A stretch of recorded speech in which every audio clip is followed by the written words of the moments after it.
कांग्रेस नेताओं की आदत है कि भ्रम फैलाओ और राजनीति करो।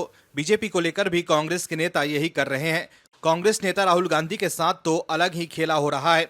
वो जिस मुद्दे पर मोदी सरकार को घेरने चलते हैं, उस मुद्दे पर सुप्रीम कोर्ट में बीजेपी की जीत हो जाती है और फिर राहुल गांधी खाली हाथ रह जाते हैं।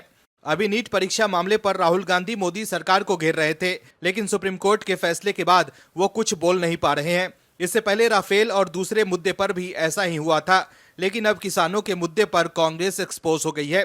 आंदोलनकारी किसानों के साथ मिलकर राहुल गांधी मोदी सरकार के खिलाफ मोर्चा खोलने की कोशिश कर रहे हैं, लेकिन मोदी सरकार ने ऐसी बात बाहर ला दी है जिससे कांग्रेस के लिए जवाब देना मुश्किल हो गया है। और इस बार कांग्रेस नेता जयराम रमेश और रणदीप सिंह सुरजेवाला झल्ला गए हैं। दर्शकों, स्वामीनाथन समिति की रिपोर्ट पेश हुई थी साल 2006 में। तब ही समिति ने कहा था कि किसानों को लागत का 1.5 गुना दिया जाए। मनमोहन सिंह की सरकार ने 2 कार्यकाल पूरे किए, लेकिन स्वामीनाथन समिति की रिपोर्ट को लागू नहीं किया था। लेकिन आज वही कांग्रेस सिर्फ राजनीतिक हितों को साधने के लिए कह रही है कि किसानों का हक मारा जा रहा है, लेकिन जयराम रमेश सरीके नेता ये नहीं बता पा रहे हैं कि आखिर कैसे उन्होंने अपनी सरकार के समय किसानों का हक मारने की कोशिश की थी। लेकिन आज वही कांग्रेस के नेता सिर्फ किसानों के बीच भ्रम फैला रहे हैं, लेकिन मोदी सरकार ने कांग्रेस को एक्सपोज कर दिया है। कैसे, बताते हैं आपको इस रिपोर्ट में।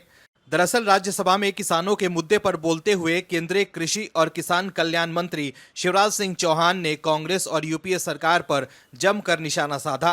उन्होंने आरोप लगाया कि यूपीए की सरकार ने स्वामीनाथन आयोग की सिफारिश को स्वीकार करने से इनकार कर दिया था। शिवराज सिंह चौहान ने कैबिनेट नोट दिखाते हुए कहा कि स्वामीनाथन कमेटी की रिपोर्ट में ये कहा गया कि लागत पर 50% मुनाफा देकर समर्थन मूल्य घोषित करना चाहिए, लेकिन यूपीए सरकार ने इसे खारिज किया। शिवराज सिंह चौहान के बयान से कांग्रेस को जबरदस्त मिर्ची लगी।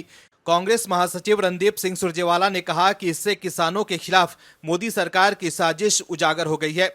उन्होंने कहा कि देश का अन्नदाता एमएसपी से इनकार के लिए इस सरकार को कभी माफ नहीं करेगा। वहीं सांसद जयराम रमेश ने एक्स पर लिखा कि राज्यसभा में केंद्रीय कृषि मंत्री से सीधा और स्पष्ट सवाल पूछा गया कि क्या भारत सरकार किसान संगठनों की मांग के अनुरूप एमएसपी की कानूनी गारंटी देगी।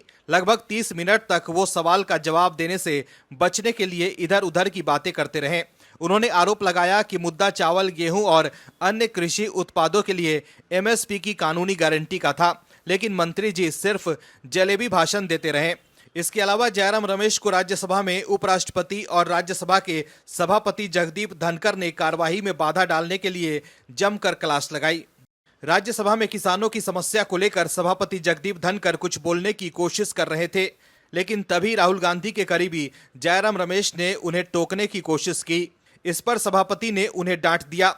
सभापति जगदीप धनखड़ राज्यसभा में सांसद को कह रहे थे कि भारत किसान प्रधान देश है। सदन के अंदर किसान की चर्चा के समय इतनी गुजारिश करूंगा कि हर व्यक्ति, सभापति इतना बोले ही थे कि तभी कांग्रेस सांसद जयराम रमेश टोका टोकी करने लगे। इस पर सभापति ने उन्हें फटकार लगाते हुए कहा कि आप एक समस्या की तरह हैं। आप किसान के बारे में क्या जानते हैं? आपको किसान के बारे में कख गघ भी नहीं पता है। तो देखा आपने कैसे कृषि मंत्री शिवराज सिंह चौहान द्वारा कांग्रेस की पोल खोले जाने से कांग्रेस नेता तिलमिला गए हैं। Bureau report, OMH news. और भी वीडियोस देखने के लिए चैनल को सब्सक्राइब करें और बेल आइकन को दबाएं।